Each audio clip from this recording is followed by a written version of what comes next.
अस्सलामुअलैकुम नाज़रीन, आऊं आहियां कमांडो पंवर ऐं अवां ॾिसी रहिया आहियो पंहिंजो पसंदीदा न्यूज़ चैनल सचाई न्यूज़।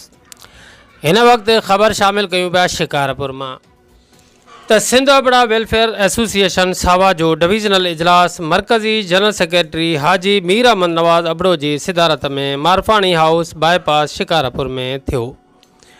इजलास में तंज़ीम जो लाड़काना डिवीज़न लाइ परवेज़ अहमद अबड़ो के सदर नामज़द कियो वियो आहे। शिकारपुर गढ़ियासीन समेत मुख़्तलिफ़ तालुक़नि जूं बाडियूं पिणु जोड़ियूं वयूं।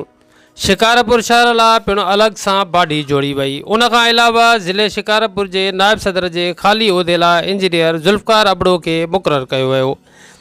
तंज़ीम जे मरकज़ी सेक्रेटरी जनरल हाजी मीर अहमद नवाज़ अबड़ो ॿुधायो त सिंध अबड़ा वेलफेयर एसोसिएशन सावा तंज़ीम जॉइन करण खां पोइ महसूस थियो आहे त माण्हू ब्लड जे गंभीर मसइले में मुंझियल ऐं फाथल आहिनि। ख़ासि करे ग़रीब माण्हू ब्लड जे मसाइल जो वधीक शिकार आहिनि।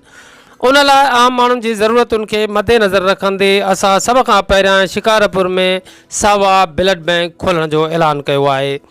इंशाअल्लाह उन मरहले खे असां पंहिंजी मदद पाण तकमील ताईं पहुचाईंदासीं। हिन वधीक चयो त हीअ ब्लड बैंक शिकारपुर जे हर मिसकिन तबिके जे ज़रूरतमंदनि लाइ हूंदी। अबड़ा बिरादरीअ लाइ पिणु बहितरीन ख़िदमतूं सरअंजाम ॾींदी। उन हवाले सां जल्द तंज़ीम जो वफ़द ज़िले चेयरमैन DC शिकारपुर सिहत खाते जे अमलदारनि सां गॾु ॿियनि समाजी अॻुवाणनि ऐं सियासी अॻुवाणनि सां मुलाक़ातूं कंदो।